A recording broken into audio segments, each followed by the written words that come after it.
안녕하세요. 예, 에버피아의 에버피아 주식회사의 대표이사 고윤권입니다. 지금 촬영 관계로 같이 하다 보니까 제가 방송에 맞춰가지고 이렇게 촬영에 맞춰갖고 진행을 하겠습니다. 됐나요? 네, 그럼 여기서부터 녹화하시면 되겠다.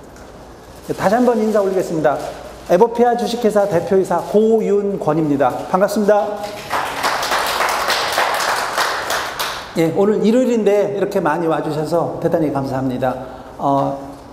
오늘은 제가 원래 계산 유기농 예술원, 제가 조합장을 맡고 있고요. 계산 유기농 예술원에 대해서 하는데, 그 2탄으로다가 계산 유기농 예술원과 확장된 다음 프로젝트와 연관돼서 계산 유기농 예술원과 세종 유기농 예술원, 포항 이렇게 해서 전국에 제가 지금 퍼뜨려서 하고 있는 이것들을 확장적으로다가 종합적으로 토탈 시스템 개념으로 설명을 해 올리겠습니다.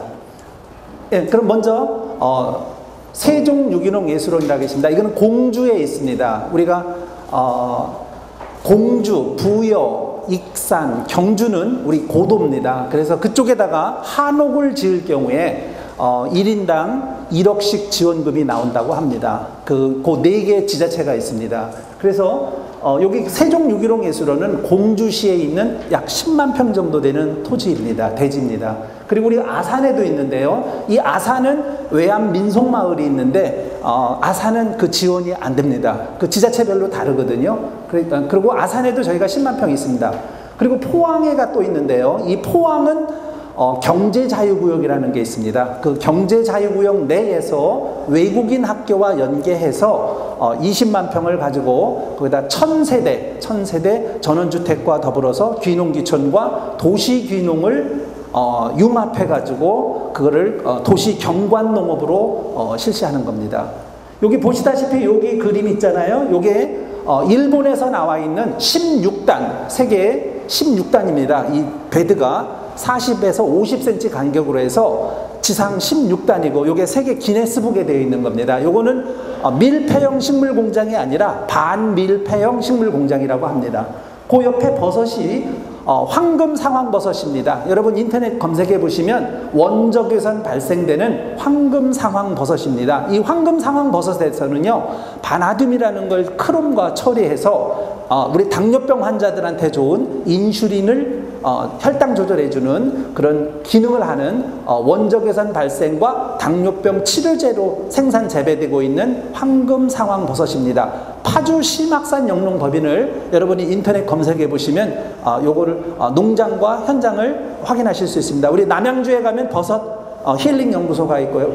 푸드테라피 있죠. 그리고 푸드세라피가 있고 일산에 있고 파주에 있고 포천에 있고 저쪽에 경상도 양산 쪽에 있습니다. 이게 다 그 황금 상황버섯인데 당뇨병 치료제고, 여기서 황금 상황버섯에서 분리 축출을 해가지고 태국에다가 아테팜 테크놀로지라는 회사가 있습니다. 아테팜 테크놀로지에서 그 당뇨병 치료제를 버섯에서 추출 분리해가지고 우리가 기능성으로 해서 당뇨병 치료제로 태국에다가 우리가 납품을 하고 있습니다. 그렇게 하면 기존의 버섯보다 이게 소득이 한 100배는 올라갑니다. 진짜로요. 예, 넘어가겠습니다. 예, 다음이요.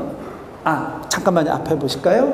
저쪽에 보시는 저게 이제 그 바이스로락에서 우리가 세계 3대 목조주택 회사입니다. 우리가 이제 한스타일 디자인을 하다 보니까 우리나라에서도 아까 말씀드렸죠. 공주, 부여, 경주는 우리나라에서도 한옥을 뭐라고 하죠? 이렇게 정부 정책상 지원금을 해주고 있습니다. 그래서 우리나라에서 한옥 정책 지원 산업으로 다 해서 한스타일 디자인과 연계시켜서 우리 귀농귀촌 전원마을을 할 적에도 한옥으로다가 우리가 했을 경우에는 1인당 한 가구당이죠. 한 가구당 1억씩 지원금이 나옵니다. 그게 모든 지자체가 그런 건 아닙니다. 아까 말씀드린 대로 공주, 부여, 익산, 경주입니다. 그 4개 도시만 해당입니다. 우리 잘 보시면 신라 백제 그 생각나시죠? 그런 고도 개념이기 때문에 저 지원금이 나오는 걸로 알고 있습니다. 예. 뭐 귀농귀촌에 대해서는 설명을 안 올리겠습니다. 먼저 강의 많이 들으셨고, 요즘 귀농 인구 급증한다는 거 여러분 더 잘 아시고 계시고요. 예, 넘어갑니다. 그 다음에 우리도 젊은 분이 오셨는데, 우리 젊은 분들이 요즘에 귀농귀촌 많이 하시고 계십니다. 그래서 일자리 창출도 연계되어 있고요. 예, 그 다음에요. 예, 요거는 전체적으로 제가 이제 그 컨셉을 잡은 겁니다. 계산 유기농 예술원에 80명의 조합원이 있습니다. 이거 인터넷 검색해 보시면 제가 조합장으로 되어 있습니다. 그래서 요게 이제 계산 유기농 예술원이 떠 있고요. 그 다음에 여기서 중요한 게 뭐냐면 제가 하는 유기농 예술원은 재배 생산입니다. 우리 소위 말하는 1차 농업이 되겠죠. 재배 생산하는 지역이고요. 저 밑에 보면 당진 협동화 산업단지라는 게 있습니다. 농사용 로봇을 갖고 합니다. 소위 말해서 스마트 농법이라고 그래서 컴퓨터 로봇을 가지고 빅데이터를 활용해서 컴퓨터 정밀 농법을 하는 겁니다. 컴퓨터 정밀 농법으로 빅데이터를 가지고서 작물 재배 생육 단계별로다가 우리가 빅데이터, 소위 말해서 온도, 습도, 광을 컴퓨터 농법으로 처리합니다. 그래서 이거를 갖다 농사용 로봇에다가 하는데 이 산업단지가 지금 당진에서 지금 공사가 이제 진행되고 있고 올 10월서부터 이 농사용 로봇이 국내 최초로 이게 나옵니다. 우리나라에서 로봇이 노동력을 도와주는 이런 농사용 로봇은 있지만 이 로봇이 뭐라고 할까요? 직접 재배 생산에 관여되는 이런 스마트 농법은 없습니다. 우리가 이론적으로 많이 나와 있는데 이게 세계 최초로 나오는 겁니다. 이걸 만들기 위해서 이걸 기획하신 분이 우리 여러분 잘 아시는 현대자동차 아시죠? 현대자동차에서 로봇을 하신 분이 우리 임형준 대표님이라고 계세요. 그분이 VCL 전자에서 이것을 농사용 로봇을 가지고 진행을 하고 있습니다. 예, 그 다음에 여기서 이제 중요한 것이 이제 뭐냐면은 여기죠. 여기서 버섯하고 식물 공장을 말씀드리는데 제일 중요한 게 이겁니다. 식물 섹스 박물관, 유전자 자원 박물관이라 하는데 농업하면 가장 중요한 것이 뭐냐 하면 종자 전쟁입니다. 특히 버섯 같은 경우 여러분 균주 종에 미생물의 종이 엄청 많은 걸 알고 계실 겁니다. 그와 마찬가지로다가 종자전쟁이라고 해도 농업은 식량전쟁은 종자전쟁이라고 해도 과언이 아닙니다. 이 버섯에도 변이체가 많이 나오는데 어떤 변이체를 어떻게 활용하느냐가 고소득 작물의 키포인트입니다. 그래서 유전자 자원을 가지고 소위 말하는 분자 농법이라는 것이 있습니다. 그 분자 육종을 해서 분자 농법을 가지고 하기 위해서 유전자 자원 확보가 최고입니다. 좀 쉽게 말씀을 드리면요. 지금 얼마 전에 우리 메르스 때문에 우리가 난리가 났었죠. 근데 인도나 인도네시아, 필리핀에서 수천 명의 사람들이 사망했다는 보도가 있었습니다. 날씨 문제죠. 그때 우리 식물의 종이 다 멸종을 하고 있습니다. 30만 종, 40만 종 이상의 작물 종이 멸종한다고 합니다. 기존에 우리나라가 온대 과수, 그 다음에 온대 원예 작물이 많이 판쳤습니다. 우리 대관령에 가면 고냉지 시감자 6종포가 있었는데 지금 고냉지 대관령 감자연구소가 감자 씨를 채취 못합니다. 이게 어디서 오느냐면요. 요즘에 키르기스탄, 카자흐스탄, 중앙아시아 저쪽 몽골, 티벳 위쪽에 내몽고 쪽에 가서 감자 생산을 합니다. 왜? 바이러스 때문에 그러죠. 이 감자라는 거는 22도 이상이 되면 바이러스에 감염이 돼서 시감자 채취가 안 됩니다. 그래서 우리나라에서 대관령에서 하던 시감자 채취를 지금은 저 중앙아시아로 올라갑니다. 그래서 지금 연해주, 몽골, 그 다음에 카자흐스탄, 키르기스탄, 러시아 이쪽에, 그 다음에 이쪽 캐나다까지 해서 그 북반구 위쪽에 있는 나라들이 지금 원예농업, 우리가 원예농업이라고 하면 22도에서 25도를 뜻하거든요. 이런 온대 작물 원예농업이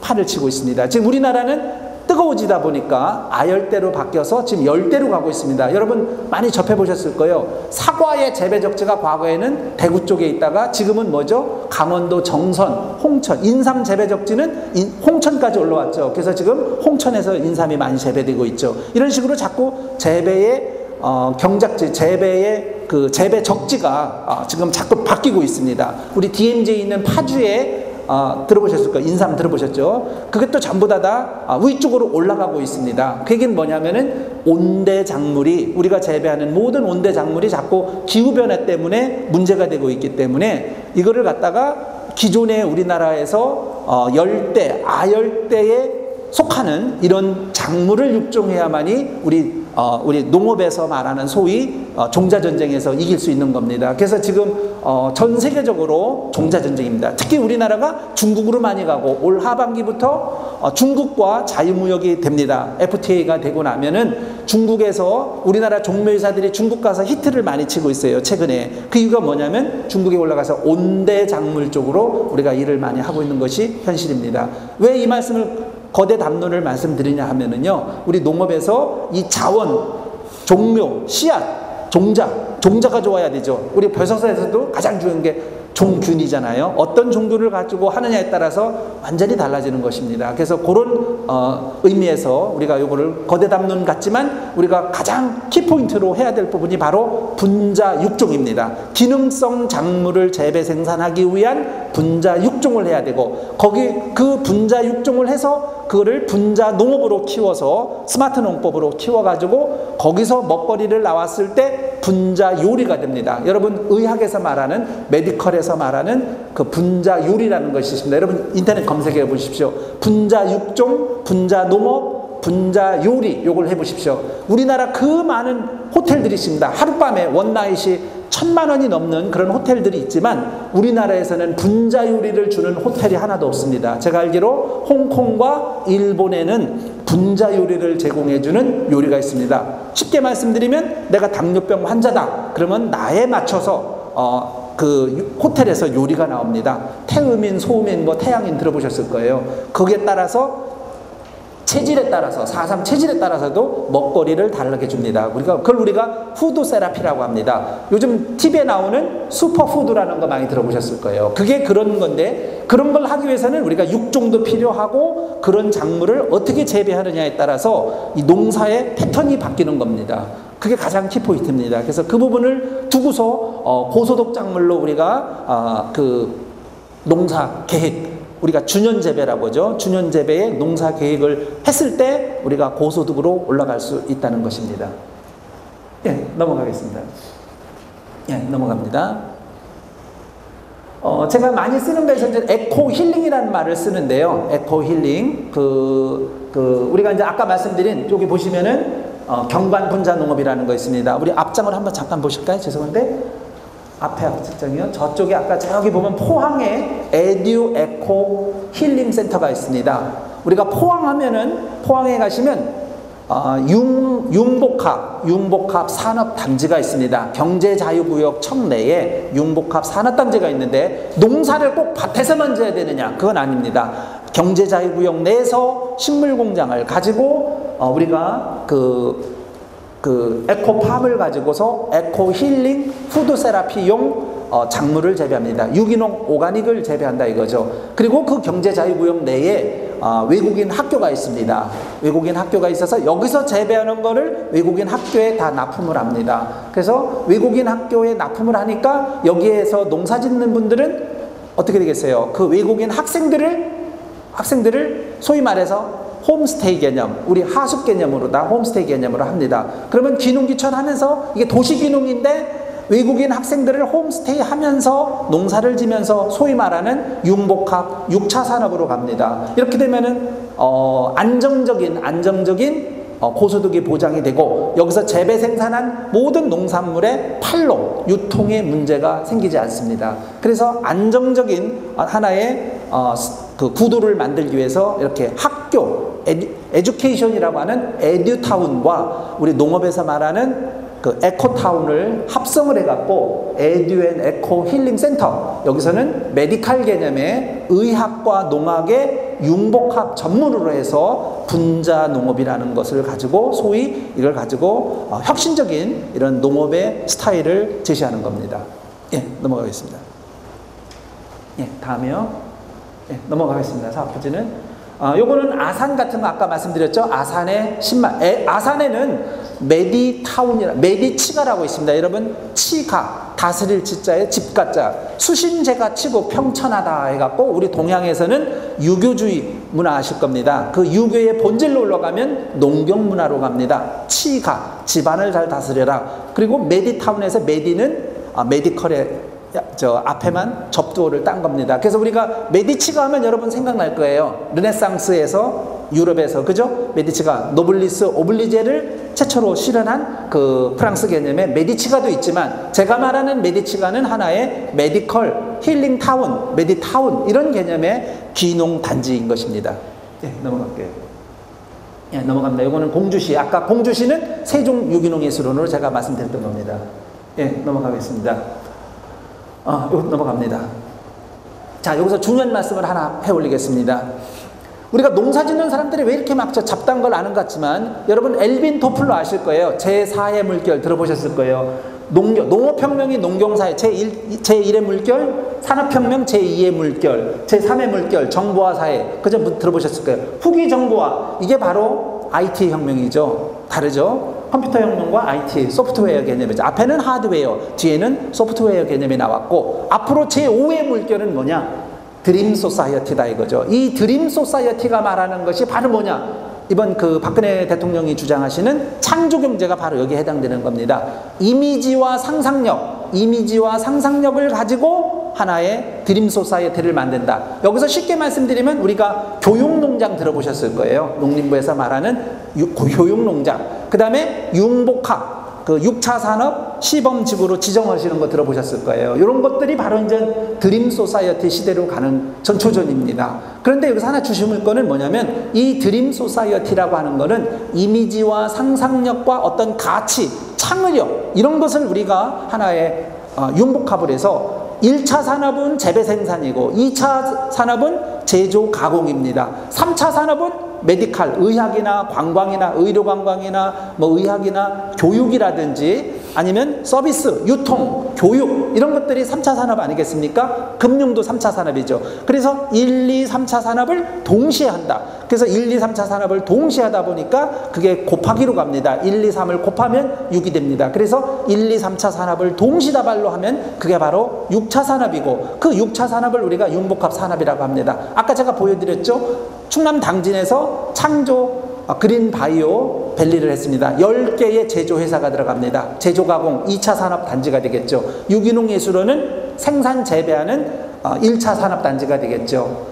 아까 포항처럼 에듀가 들어가고 에듀케이션이 들어가고 학교가 들어가고 병원이 들어가고 암센터가 들어가고, 이게 귀농타운에 다 들어갑니다. 이것이 바로 3차 산업이 접목되는 거죠. 그러면 이걸 토탈로 묶어버리니까 어떻게 되겠어요? 융복합 6차 산업이 되고, 저 같은 경우는 대한민국 전체를 놓고 기획 디자인을 합니다. 거기다 하나 더 붙여서 요즘 글로벌 귀농까지 확장을 시킵니다. 왜? 우리나라는 농업 강국입니다. 하나하나의 토종 농업 기술이 발달됐습니다. 근데 그걸 묶지를 못해요. 한국 사람들 개성이 뛰어나고 각자 주관이 뛰어나다 보니까 우리 모래알 같은 한국인의 좀 나쁘게 얘기할 때 그런 기질이 있다고 하잖아요. 그래서 그게 융합이 안 되는데 그걸 묶어가지고 하나의 플랜트로 합니다. 플랫폼으로 하는 거죠. 우리가 샤오미나 알리바바 들어보셨을 거예요. 그거는 IT의 플랫폼입니다. 제가 주장하는 거는 에코 플랫폼입니다. 농업을 중심으로 해서 플랫폼을 만듭니다. 그게 6차 산업화입니다. 그걸 글로벌로 갑니다. 이게 바로 농업의 플랜트를 가지고 수출하는 겁니다. 그러니까 육종서부터 다 들어가죠. 아까부터 후도 세라피까지요. 그렇게 토탈 시스템으로 가야만이 상대방이 카피도 못 해갑니다. 이거 하도 복잡해서 카피 못 해갑니다. 그래서 이걸 가지고 귀농귀촌 마을 만들기와 더불어서 하고, 버섯을 한쪽에서는 재배 생산하고 한쪽에서는 분리 축출하고 한쪽에서는 화장품이나 제약이나 의료, 천연 한방 물질 생산 농업으로 해서 제약 의료로 넘어갑니다. 이것이 다 하나의 토탈 시스템으로 돌아가고 있습니다. 이게 바로 한 스타일적인 디자인 기법으로 다 해서 종합적인 걸로다가 토탈 시스템으로 불러가는 겁니다. 이랬을 때 이건 하나의 사업화로 갈 수 있는 거고, 기업화로 갈 수 있는 거고, 글로벌화로 갈 수 있는 거고, 거기서 많은 일자리가 만들어진다고 확신합니다.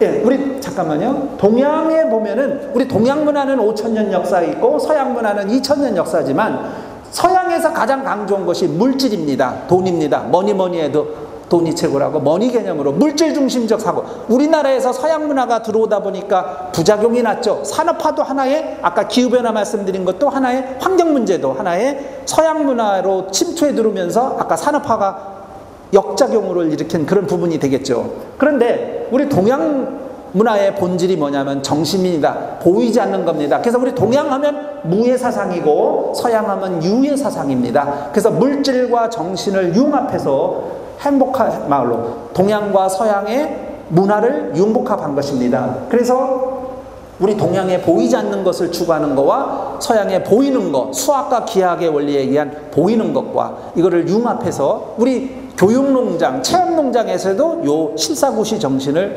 발현시킬 수 있는 겁니다. 이게 바로 행복한 마을로 가는 거고, 그것이 바로 드림 소사이어티가 되겠죠. 그게 제5의 물결이고, 우리가 미래지향적인 사회로 가는 하나의 궁극적인 하나의 목표 방향이 되겠죠. 예, 넘어가겠습니다.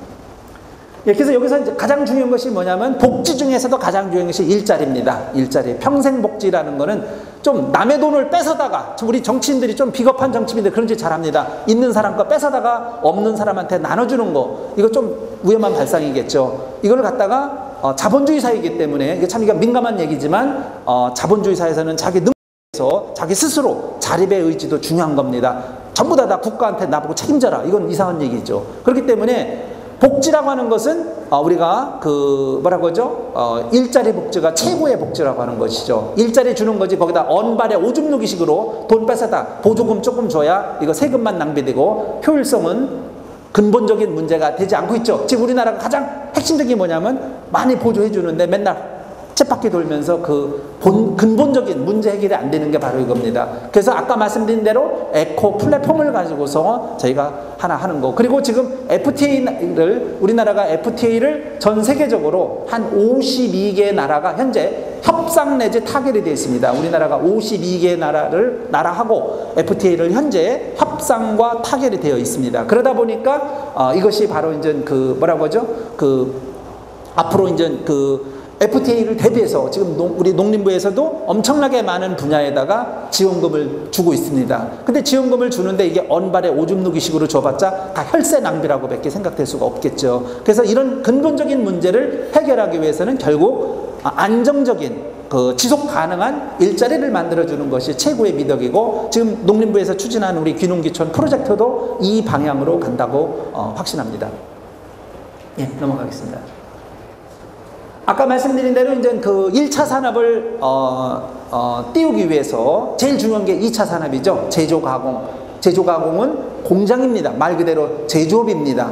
저는 여기서 뭘 하냐면은, 전 세계 어디에도 지금 현재까지 밀폐형 식물 공장은 없습니다. 아까 제가 맨 처음에 보여드린 것처럼 사람이 들어가서 일을 한다는 거는, 사람이 따라 들어갈 때는 무균실이 아닙니다. 사람이 들어가면서 동시에 공기오염이 됩니다. 우리 버섯 재배에서도 가장 중요한 것이 공기오염이거든요. 그렇기 때문에 밀폐형 식물 공장을 만들어서 무균의 그런 작물을, 아까 말씀드린 무균의 작물, 원예 작물, 채소 작물, 그런 공예 작물, 특용 작물을 재배 생산에 올립니다. 그러면 그거는 하나의 약용입니다. 약입니다. 하나의 천연 한방 물질이 되고, 제약의 원료가 되고, 화장품의 원료가 되고, 기능성 식품의 원료가 되는 겁니다. 그런 농업을 하셔야지 우리가 이마트나 홈플러스나 가락동 시장에 파는, 농협에 파는, 하나로마트 파는 이런 원예 작물을 재배해 갖고 귀농을 하신 분들은 제가 그걸 뭐라고 하냐면 노가다 농법이라고 하는데, 노가다 농법을 했을 때 밥은 먹고 살지만 부자가 못 됩니다. 그래서 농업이 천시받는 겁니다. 왜? 1차 생산 재배하는 분들은 순박한 사람들이고 참 애국적인 사람들이지만 그 노동의 가치에 비해서 큰 대접을 못 받고 우리 사회에서는 좀 밑으로 밀려납니다. 그래서 제가 융복합, 6차 산업을 주장하는 것도 바로 그겁니다. 우리는 농업이 아니라 하나의 산업화로다가 이 플랜을 끌어올려야 된다는 것입니다. 네, 넘어가겠습니다. 제가 여기 만든 귀농타운에는요, 사람도 남녀노소 친구의 조화락에서 젊은 분과 나이 드신 분이 이게 같이 붙어 있어야 됩니다. 나이 든 사람만 있어도 안 되고 또 젊은 사람만 있어도 안 되는 것이겠죠. 이것이 같이 어우러져서 살 수 있게끔 만드는 겁니다. 그래서 그 어울림 속에서 하기 위해서 연령대별로 이렇게 남녀노소별로 각각 세대별로 장점을 엮어서 그 장점만을 따가지고 이게 또 하나의 비오톱이 되겠죠. 생태계겠죠. 사람 생태계가 되겠죠. 이걸 묶어서 처리하는 겁니다. 예, 여기 항노화라는 거는 안티에이징이라고 하죠. 제가 이제 계산 유기농 예술원에서 가장 3년 전에 했던 것 중에 하나가 바로 그것입니다. 뭐냐 하면요, 버섯이죠. 제가 말씀드린 버섯이라는 거는 A라는 암에는 A라는 버섯이 좋고, B라는 암에는 B라는 버섯이 좋고, C라는 암에는 C라는 버섯이 좋습니다. 그러면 우리가 그냥 교과서라든지 보시면 뭐 버섯하면 항암 효과다 이렇게 나오는데 그렇게 너무 막연하다 이거죠. 그걸 아주 구체적으로 찝어서 말하는 겁니다. 그래서 그럴 적에 우리가 이제 이거를 갖다가 우리가 의학에서도 맞춤형 치료라는 게 있습니다. 거기다 좀 더 요즘에 의학이 발달돼서 유전자 맞춤형 치료 방식이 나옵니다. 줄기세포 개념으로요. 그럼 유전자 맞춤형 치료가 나올 때 유전자 맞춤형 치료제의 원료 생산 농업을 우리가 할 수 있는 겁니다. 여기서 재배 생산되는 모든 버섯은 다 제약의 원료, 화장품의 원료, 고기능성의 원료가 되는 것입니다. 이제 그런 개념으로 갈 때 이게 항노화가 되는 것이죠. 여기 지금 잠깐만요. 여기 밀폐형 식물 공장이죠. 앞에 잠깐만요. 예, 이쪽에 보시면 이게 밀폐형 식물 공장입니다. 이게 일본에 가면 아소돔이 있습니다. 전 세계에서 가장 앞섰다고 하는 아소돔에 찍은 건데요. 이걸 제가 잠입을 해갖고 이걸 4년 전인가요? 가서 이걸 찍었는데 이거 아무것도 이거를 개발하신 원천 기술자가 한국인이라는 겁니다. 한국인입니다. 참 서글픈 얘기지만 대한민국에서 특허나 아주 이런 고급 기술을 개발했을 때 대한민국에서 사업하기가 진짜로 힘이 듭니다. 그래서 이거 개발자도 한국인이십니다. 그 개발자를 제가 알게 돼갖고 같이 갔었습니다. 그러니까 제가 이걸 촬영할 수 있었겠죠. 근데 참 저도 한국인이지만 참 서글픈 일이 뭐냐 하면은 이런 고급 기술을 해서 대한민국에서 창의 경제를 하려고 하면 그게 되나요? 기보나 신보 어떤 뭐 경제진흥원 중기청에서 그 박사라는 사람들이 심사평가하면서 이거는 처음이니까 검증이 안 됐다 해갖고 태클을 겁니다. 그래서 이게 창업이 어려운 겁니다. 그래서 창조 경제가 어려운 겁니다. 그래서 이게 어려우니까 이런 고급 기술을 가진 사람들이 자꾸 외국으로 나갑니다. 이거 저도 한국인이지만 서글픈 일이고 이런 것이 시정이 돼야 나라의 경제가 사는데 이게 안 되니까 대한민국에서는 뭐라고 하죠? 창업이 안 되는 거죠. 그러다 보니까 실업자만 넘쳐날 수밖에 없는 것이 현실이라고 저는 자신 있게 말씀드릴 수 있습니다. 이거를 극복하기 위해서는 아까 말씀드린 대로 드림 소사이어티 개념의 하나의 창조적인 것을 갖다가 우리가 받아들이면서 할 수 있는 이런 것이 필요하다고 생각합니다. 예, 넘어갈게요. 이쪽과 저쪽의 얼굴을 보시면 이 미인 여자분의 얼굴을 보시면 세포의 우리가 그 신체 나이라고 하죠. 신체 나이를 보면 이쪽과 저쪽은 피부 껍질 차이라고 하지만 10년 이상의 세포 노화의 차이가 일어납니다.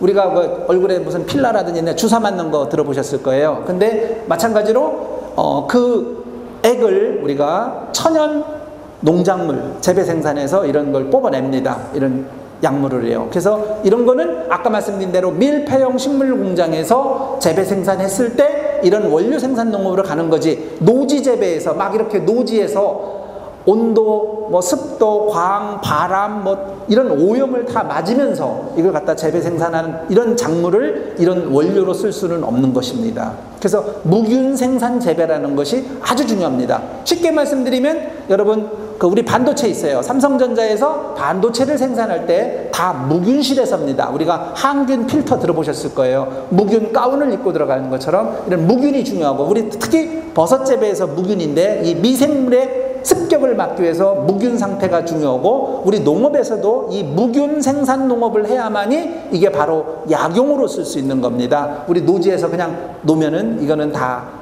무균이 아니기 때문에 그냥 우리 식용으로밖에 안 됩니다. 왜? 식용으로 하게 되면 가치가 떨어지니까 가격이 싸겠죠. 그래서 반드시 무균에서 할 수 있을 정도 생산을 해야 되고 이 무균에서 LED를 갖고 생산했을 때 우리가 기능성 물질, 호르몬이죠. 우리가 호르몬이나 효소에서 그 호르몬 분비 물질, 호르몬의 생산 농업을 할 수 있는 겁니다.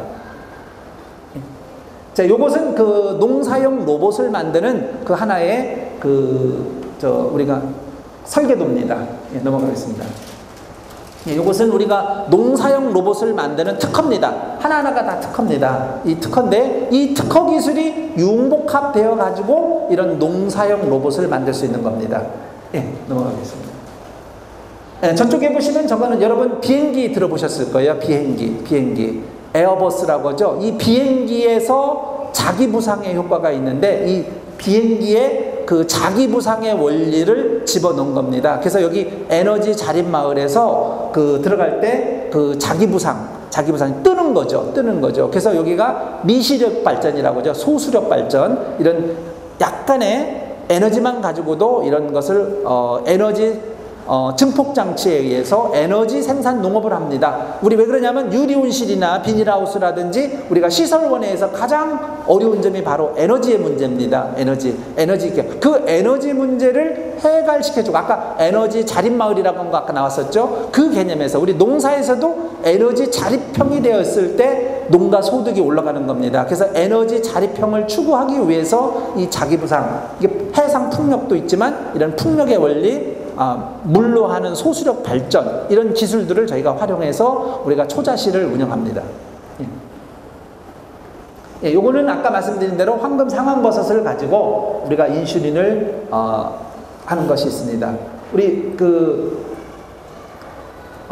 여기 지금 빠져 있는데요. 저기 보시면 해마나 함초, 감초 이런 거 있는데, 우리 저 뒤에 우리 정성광 우리 회장님 와 계신데, 우리 크냐프라는 거 있어요. 케냐프가 있고요. 이 케냐프가 내년이 되면, 우리가 이거 다 아는 사람은 다 압니다. 내년이 되면 지금 아까 말씀드린 기후변화 때문에 내년에 가장 심각한 문제가 뭔고 하니, 내년이 되면 사료 있죠. 사료 그 원료 콩, 옥수수 이거에 곡물 가격이 2배로 오른다고 합니다. 왜? 이번에 아까 말씀드렸죠. 필리핀, 인도네시아, 인도 이쪽에서 지금 그 동남아시아가 전부 다 열대화로 변해서 이게 곡물이 생산이 안 됩니다. 그래서 세계 메이저 곡물 회사들이 시카고에 있습니다. 그래서 이 메이저 곡물 회사에서 이게 곡물 가격이 2배로 폭등한다고 합니다. 에그리펀드 들어보셨을 거예요. 그래서 내년 이후에 우리나라 앞으로 향후 5년 안에 우리나라 사료 가격이 2배 이상 오릅니다. 그러면 우리나라 축산농가 어떻게 되는지 아시겠죠? 축산농가 붕괴는 뻔할 뻔짭니다. 이거를 대납합니다. 왜? 그래서 거기에서 우리가 그 대체작물이 필요합니다. 사료 대체작물을 개발하는데, 그것이 바로 케냐프나 크냐프라든지 이런 함초라든지 이런 걸 가지고 우리가 대체 사료, 조사료라고 합니다. 조사료. 이런 조사료의 대체 작물을 개발합니다. 이건 어디다 하느냐면요, 영암, 해남이나 저쪽에 새만금 같이 100만 평 이상, 200만 평, 300만 평 이런 대단위 농업에서 이런 농업을 합니다. 그래서 이걸 했을 때 우리가 이제 이걸 했을 때 이제 그 하나의 귀농 타운과 연계시켜 가서 고소득 작물로 가고, 우리나라 농업이 하나의 모델을 제시할 수 있는 방향인 것입니다. 예. 넘어갈게요. 예, 요거는 아까 말씀드린 대로 일본의 아소팜랜드입니다. 여러분 인터넷 쳐보시면 아소팜랜드가 있는데요. 거기 가면 버섯 공장과 식물 공장을 가지고 요즘 우리나라에서 말하는 체험농장, 교육농장, 이것이 바로 아시아에서 그래도 성공 사례로 꼽히는 것이 일본의 아소팜랜드입니다. 그걸 가지고 우리나라에서 6차 산업으로 해서 농림부에서 체험농장, 교육농장 얘기 나오는데, 우리 벤치마케팅 제일 많이 가는 게 일본의 규슈 지방의 아소팜랜드입니다. 요 아소팜랜드를 한번 인터넷 검색해 보시면 우리나라 근데 여기 실제 저 가서 다 봤지만, 다 체크해 봤지만 그렇게 고급화가 안 되어 있습니다. 생각보다 그렇게 뛰어나지 않습니다. 그렇기 때문에 우리가 여기서 힌트, 답을 얻을 수 있는 것이, 우리가 아까 제가 말씀드린 그런 방향으로다가 유도했을 때 우리나라 농업의 미래 방향을 밝게 볼 수 있다고 확신합니다. 예, 요거는 뭐냐면 가상현실 체험입니다. 사이버 공간에서 가상현실. 요거는 어디에 되냐면 아산 유기농 예술원에 들어있는 겁니다. 우리 아산 지주분이 여기 이제 가상 체험이 있습니다. 이 농경 방식을 전부 다, 왜 아까 말씀드린 대로 여기는 체험 농장입니다. 체험 농장. 우리 학생들이 제일 좋아하는 것이 교육 농장이거든요. 이미 체험 농장으로 되어 있기 때문에, 농장으로 되어 있기 때문에 여기다가 디지로그 개념이죠. 우리 농업의 아날로그 방식만 하면 좀 답답하니까 여기다가 디지털 방식의 우리가 가상 체험을 집어넣어서 우리가 교육농장을 보다 활성화시키기 위해서, 이 교육농장을 활성화시키기 위해서 요즘 3D, 4D가 아니라 5D 개념을 넘어서는 증강현실 개념에서의 그 가상현실 체험을 할 수 있는 이게 나오고, 요 카메라를, 이 광증폭 기술을 개발한 원천기술자가 요거 유기농 예술원 연결됩니다. IT에 대한 대가가 농업을 한다 보니까 사람들이 이해를 못하겠지만, 이 가상현실 체험을 교육농장에다가 융복합시켜가지고 국내 최고의 하나의 체험 교육 농장을 하니까 각지의 학교 학생들이 연루다가 뭐겠어요? 체험학습을 오겠죠. 솔직히 농장 수입보다 체험학습 오는 그 학생들에 대한 입장료 수입이 훨씬 더 많습니다. 이게 바로 6차 산업에 대한 교육농장 개념의 하나의 모델이 되겠죠. 예, 지금 말씀드린 것처럼 제가 이제 다 융복합이었죠. 의학과 농업의 융복합, 뭐 이런 개념이었습니다. 예, 넘어가겠습니다. 예, 요거는 기존에 우리 원예 농업에서 말씀드린 건데, 아까 이게 바로 말씀드린 제가 온대 농업이죠. 온대 채소. 근데 요것들은, 이런 농업들은 지금 우리나라에서 지금 퇴색되고 있습니다. 왜 퇴색되냐? 이게 노가다 농법인 것이죠. 육체 노동을 해야 되기 때문에 보통 힘이 드는 게 아닙니다. 이런 걸 보고서 귀농하셨던 분들이 다시 다 유턴해서 들어옵니다. 힘들어서 못 오겠다. 관절 아시죠? 이게 2시간만 쭈그려 앉아서 이거 재배 농사 하다 보면은요, 관절 마비됩니다. 그래서 도시의 생활에 익숙해졌던 분이 60 넘으셔갖고 50대 중반 넘으셔서 귀농하신 분들이 다 도로 이걸 포기하는 이유가 바로 이런 노가다 농법, 이걸 하시는데, 이런 농법은 귀농하시는 분들한테는 적합하지 않다고 저는 자신있게 말씀드릴 수 있겠습니다. 예. 요거는 이제 조금 더 레벨업이 된 거죠. LED를 활용해서 이렇게 넣습니다. LED를 활용해서 우리가 적색 파장과 청색 파장을 활용해서 이렇게 이제 LED를 갖고 하는데, 요거의 약점이 또 뭐였냐? 기존에는 LED 가격이 비쌌습니다. LED 가격이 비싸서 이게 일본과 네덜란드에서도 이 농법이 실패를 했습니다. 그래서 우리나라에서도 이게 처음에 조금 반짝하다가 이게 대중화가 안 되고 있습니다.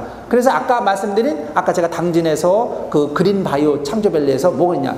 그린램이라는 게 있습니다. 이 그린램이 뭐냐 하면, 요즘에는 LED 가격하고 형광등 가격하고 가격 차이가 한 3배밖에 차이 안 납니다. 옛날에 한 10배 정도 차이 났다가 지금 한 2~3배밖에 차이 안 나는데, 이 LED보다 가격이 10분의 1 가격으로 더 쌉니다.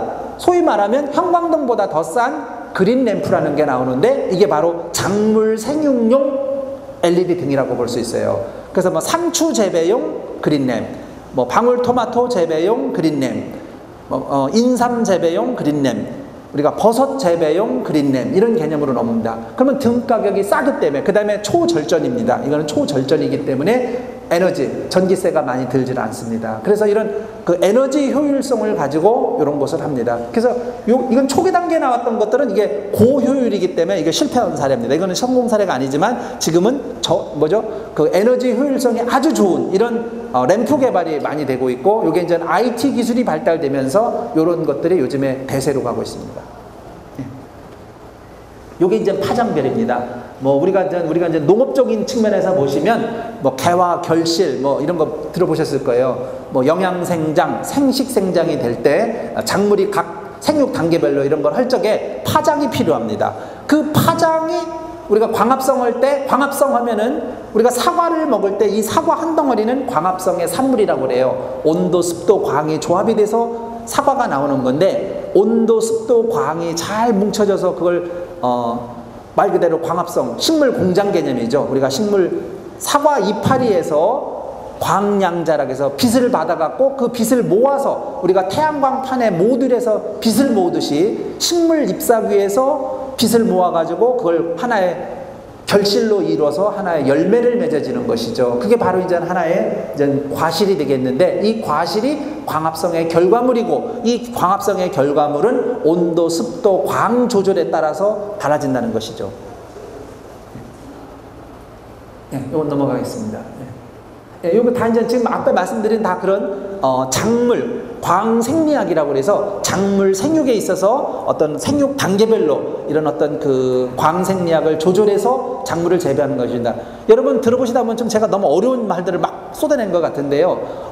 이게 상당히 그 과학이, 그죠? 농업은 과학이거든요. 농업이라고 하는 것은 종합예술과 똑같은 겁니다. 이러다 보니까 알아야 될 것, 모르고 농사지면 그냥 대충 져도 되겠지만, 하늘에 맡긴다고 하죠. 하늘에 맡겨서 그냥 우리가 일반 경작농업을 할 때는 그냥 하늘의 뜻에 따라서 잘 자라주면 되는 그런 자연농법이 과거에는 번성이 됐지만, 지금에는 아까 말씀드린 대로 식물공장 개념의 하나의 인공농법이죠. 그걸 우리가 아까 말씀드린 스마트 농법이라고 하죠. 온도, 습도, 광을 다 인위적으로 그 작물 각자 생육에 맞춰서 생육 단계별로 이렇게 좋은 거를 주면서 재배 생산하는 겁니다. 이걸 우리가 광생리학과 연계시켜서 우리가 작물 재배 생산을 하기 때문에 그래서 이런 것들이 앞으로 미래 농업이고, 이런 것들은 그냥 함부로 할 수 있는 일들이 아닙니다. 이거는 많은 기술과 노하우가 집적돼야 되는 것이죠. 그래서 이런 농업은 혼자 하기가 너무 어렵습니다. 그래서 우리가 신규 마을을 만들어서 귀농귀촌 집단 마을에서 A라는 사람은 IT에 강하고, B라는 사람은 재배 생산에 강하고, C라는 사람은 유통에 강하고, D라는 사람은 기획에 강하고, E라는 사람은 의생명에 강하고, 이런 사람들이 또 다른 사람은 막 예술에 강하고, 이런 식으로 이걸 다 묶어서 그 조합원들이 두루두루 나가 아닌 우리라고 하는 공동체 속에서 협업 생산을 하는 것이죠. 그러면서 거기서 또 관광도 이루어지고 메디칼도 이루어지고, 이러다 보니까 하나의 단지가 만들어지는 것이죠. 이게 바로 하나의 귀농귀촌 하나의 마을 공동체 형성이 되는 것이겠죠. 조합원이 각자의 장기를 살려서 조합원 각자의 역할을 해주면 되는 거지, 꼭 귀농귀촌에 딱 해서 농사만 지라는 것이 아닙니다. 왜? 도시에서 평생 동안, 예를 들어서 내가 교직에 있었던 분이라고 하면은 우리 체험 교육농장 만들어서 체험 교육농장에 대해서 하나의 선생님, 강사로서 또 역할을 할 수도 있는 것이 되겠죠. 그렇기 때문에 자기가 평생 동안 해온 일을, 자기가 좋아하는 일을, 자기가 가장 잘할 수 있는 일을 조합원 입장에서는 해주시기만 하면 되는 것이죠. 그렇게 해서 그것이 다 모아졌을 때 하나의 공동체로서 큰 힘이 나오는 것이고, 그게 바로 집단, 아까 드림 소사이어티 개념에서 각자 자기 역할만 했더니 하나의 거대한 하나의 생산물이, 결과물이 만들어지기 때문에 서로가 해피하게 행복을 나눌 수 있는 거죠. 거기서 정신과 물질을 공유할 수 있는 거기 때문에 그게 아까 말씀드린 행복마을이 될 수 있는 것이 되겠습니다. 여기서 과학기술, 문화, 철학, 예술이 있지만요, 아까 말씀드린 대로 과학기술은 아까 말씀드린 기술입니다. 물질입니다. 돈입니다. 돈을 생산할 수 있는 것은 미국이 200년 동안, 짧은 역사 동안에 세계 경제의 강자로 군림할 수 있었던 것도 바로 과학기술입니다. 미국의 과학기술, 선진 과학기술을 가지고 지적 소유권을 가지고 미국이 강자로 떠올랐죠. 그렇기 때문에 물질입니다. 서양입니다. 여기서 말한 문화, 예술, 철학, 사상은, 이것은 동양 사상이고 아까 눈에 보이지 않는 사상이었지만 이것이 결합이 되는 겁니다. 그래서 물질과 정신이 결합, 이것이 되는 것과 똑같은, 아까 제가 말씀드린 것 똑같이 지금 계속 반복되는 내용입니다. 넘어가겠습니다. 그렇게 됐을 때 하나의 창조 마을이 만들어질 수 있다, 이런 얘기입니다. 아까 이 식물공장, 분자농업, 체험학습, 이것만 가지고도 몇 시간을, 하나의 꼭지를 가지고 말씀드릴 수 있는 거지만, 제가 오늘은 제목 중심으로 그냥 일반적인 개괄적인 그런 차원에서 이런 것들이 있구나라고 해서 여러분 좀 어려우실 수도 있는데, 용어가 좀 어렵죠. 처음 들어보시는 용어도 많으실 거예요. 그래서 좀 딱딱할 수도 있는데, 이런 것들이 이렇게 융합이 되고 이렇게 스토리라인이 연결되어서 하나의 작품이 나오는구나 라고 하는 큰 그림, 영화를 한 편 보니까 하나 감이 잡히듯이 그런 큰 개요적인 걸 하나 파악하고 가시면 오늘 일요일날 여러분 이렇게 또 귀한 시간 내주신 것에 대해서 뜻깊은 의미가 있을 거라고 생각합니다. 넘어가겠습니다. 또 같은 말입니다. 아까 제가 계속 말씀드렸던 게 같은 얘기입니다. 같은 얘기고, 이것이 다 융복합적으로 어우러졌을 때 우리가 하나의 큰 힘이 나온다는 그런 얘기입니다. 또 똑같은 얘기죠.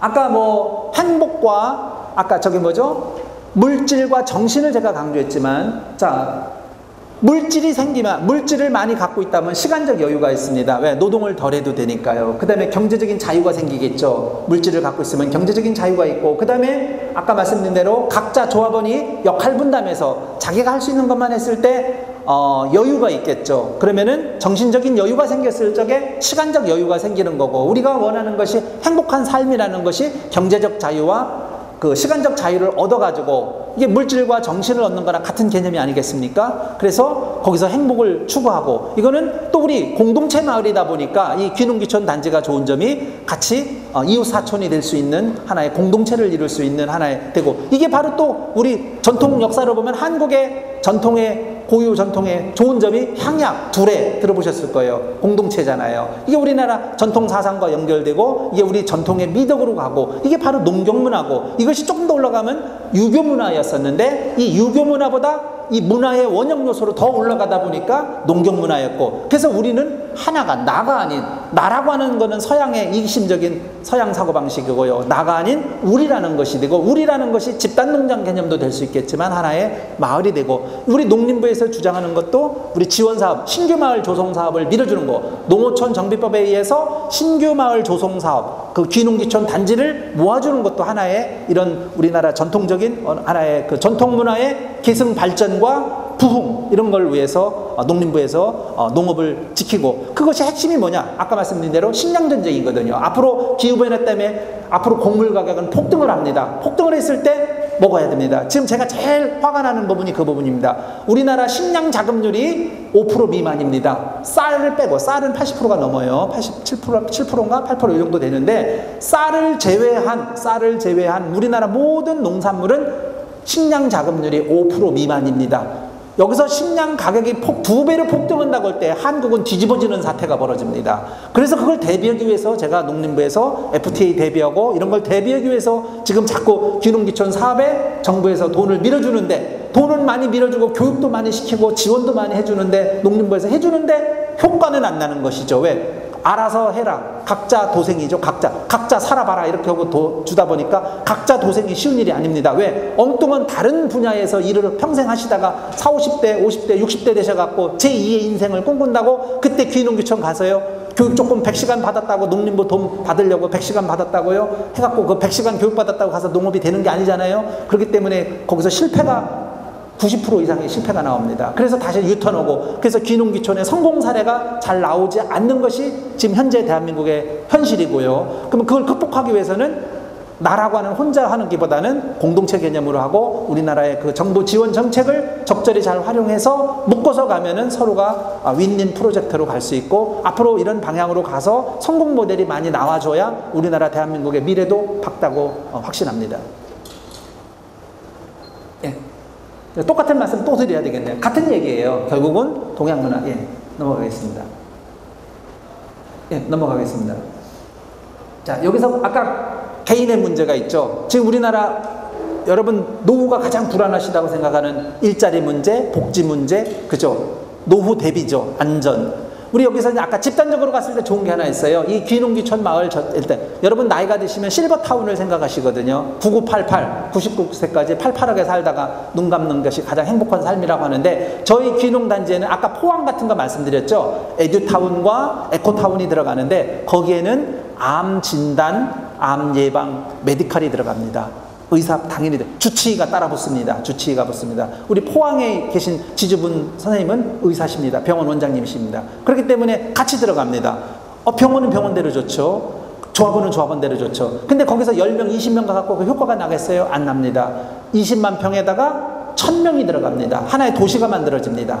그렇게 해서 됐을 때 이게 하나의 경관농업도 되겠지만 하나의 거대한 되겠죠. 제가 아까 아산 것도 그렇고 공주 것도 그렇습니다. 제가 초창기 때 괴산 걸 때는 땅이 작습니다. 괴산 거의 문제점이 뭐냐면 경지 면적이 작습니다. 한 2만 평 정도 되니까 80명이 들어갑니다. 빡빡하죠. 밀식이죠. 사람도 밀식이죠. 근데 이걸 갖다, 그래서 저는 요즘에 5만 평 이상짜리, 10만 평 이상짜리 땅만 기획합니다. 저한테 연해주에 600만 평짜리 고려인 마을, 그 다음에 카자흐스탄에 100만 평, 300만 평 이런 땅들이 들어옵니다. 저는 큰 땅만 기획을 디자인합니다. 왜?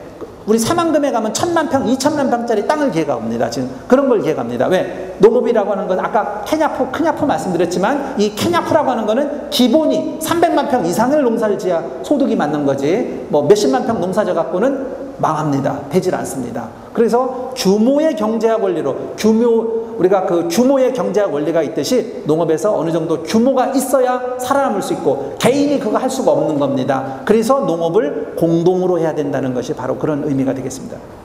네. 넘어가겠습니다. 마지막인 것 같은데요. 예. 예. 이상 마치겠습니다. 혹시 질문 있으시면 질문을 해주시면 답을 해 올리겠습니다.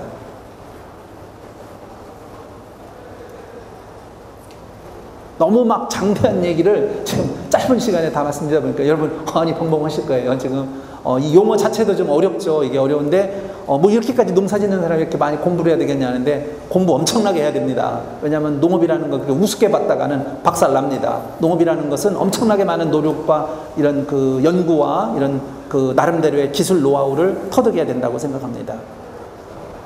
예. 제가 뒤늦게 와서 잘 몰랐는데요. 예. 여기는 그냥 하나의, 여기는 우리 그 전원주택 박람회 기간 중이니까요. 이렇게 기획을 해서 이런 모델을 이렇게도 한다. 그냥 여러분한테 그냥 하나의 교육으로 하고, 우리 저 뒤에 우리 박철민 회장님 계시지만 대장 하우징에서요. 그래서 하나의 좋은 모델을 우리가 이거 그냥 무료로 공짜로 그냥 이런 프로젝트를 이렇게 할 수도 있구나 해서 여러분 한번 일요일 날 귀한 시간 내서 오셨기 때문에. 진행하고 계시나요? 저희는 하고 있습니다. 이게 다 하고 있는 프로젝트입니다. 지금 한 어느 정도 진행이 되셨나요? 지금 지금 어디 아산이나 부산이나 예. 잘 못 들었어요. 앞에를 잘 못. 앞에 거요? 예. 아니 간단하게 예. 말씀해 주시면 돼요. 어디다 지금 하고 계신 건지 지금 진행 상황에. 아까 말씀드린 저 인터넷 들어가셔서요. 괴산 유기농 예술원을 한번 인터넷 괴산 유기농 예술원을 한번 검색해 보세요. 그거는 2013년도에 했습니다. 그리고 지금 여기 아까 말씀드린 아산에 아산에 있는 거 있죠? 그 유기농 예술원은 10만 평입니다. 그리고 이제 그래서는 그럼 진행 사업 진행이 다 마감이 된 건가요? 거긴 조합원이 다 그렇죠. 마감이 됐죠. 농림부에서 30억 지원금을 받습니다. 예. 그 돈이 아직은 안 나왔어요. 그게 올 하반기에 나옵니다. 3년 걸렸어요. 3년 동안 지금 그럼 입주도 하고. 아직 지금 저 공사를 지금 어디까지 돼 있냐면요. 벌목까지 다 되어 있습니다. 정확히 말씀드리면 지금 왜냐면 이게 어려운 점이 뭐냐면요. 미리 공사를 하면 돈을 안 줘요. 정부에서 지원금 안 줍니다. 그게 참 넌센스죠. 농림부가 왜 그렇게 처지려는지 모르겠어요. 그럼 회사는 지금 몇 평에 2만 평에 80명의 조합원이 만들어진 겁니다. 제가 이걸 기획하면서 민간인 치고는 최초로 그걸 많은 사람을 했던 거예요. 근데 뭐 이런 얘기 좀 주택도 있고. 그럼요. 주택하고 버섯재배. 예. 주택과 버섯 재배사와 거기에는 뭐가 있냐면 청소년 수련원이 있습니다. 그 세컨하우스 개념이에요. 주택은 몇 세대인가요? 80세대예요. 예. 그럼 이 개별적으로 분양을 해서 입주를 하는 건가요? 개인적으로? 그렇죠. 네, 맞습니다. 개별적으로 합니다. 공개적으로 합니다. 공개적으로 그 조선일보나 뭐 이런 그죠? 4대 일간지 이런데 광고가 이미 예전에 다 나갔던 거고요. 분양을 아직 안 한 건가요? 분양 다 됐죠. 분양이 완료된 겁니다. 분양을 예, 완료된 겁니다. 조합이 형성됐다는 얘기는 이미 분양이 완료됐다는 얘기죠. 근데 분양가가 얼마인지 좀 알 수 있을까요? 대지 몇 평이 없고요. 그거는 2억 정도 됩니다. 예. 대지가 몇 평인가요? 지금 제가 하는 것들은요, 모두가 다 보통 한 330, 우리 아시죠? 1000제곱미터 농지 원부 개념에서 330평 정도, 1000제곱미터죠? 그 정도 농지를 소유해야 되죠? 예, 그렇기 때문에 그 정도 면적에서 다 처리가 됩니다. 제가 하는 거는. 뭐 농지를 갖다 뭐 몇만 평씩 가질 필요가 없잖아요. 그러니까 1인당 330평. 그러니까 제가 한 7만 평 정도, 7만 평, 8만 평 정도 되면 200가구 놓고, 제가 아까 10만 평 얘기했죠? 10만 평 이상의 토지가 됐을 때는 한 아니 제가 궁금한 건 지금 계산서만 지금 궁금한데 경우는 몇 평으로 20평입니다. 네. 버섯집에서는요? 한 100평 정도 들어갑니다. 개별 개인당, 예. 그러면 전 80명이니까 얼마가 되겠어요? 1인당 100평이니까요. 8,000평이 되겠죠. 그죠? 예, 8,000평 정도 됩니다. 한 10,000평 됩니다. 식물공장 5,000평, 버섯공장 5,000평에서 10,000평 정도가 됩니다. 가서 볼 수 있나요? 혹시 여기? 예, 볼 수 있습니다. 예. 인터넷을 검색해 보세요. 예. 그럼 지금 입주는 주택은 입주를 했고 예? 입주를 아직 안 했다는 건가요? 입주요? 예, 입주는 안 했죠, 아직. 언제 입주 예정이에요? 내년 말 됩니다.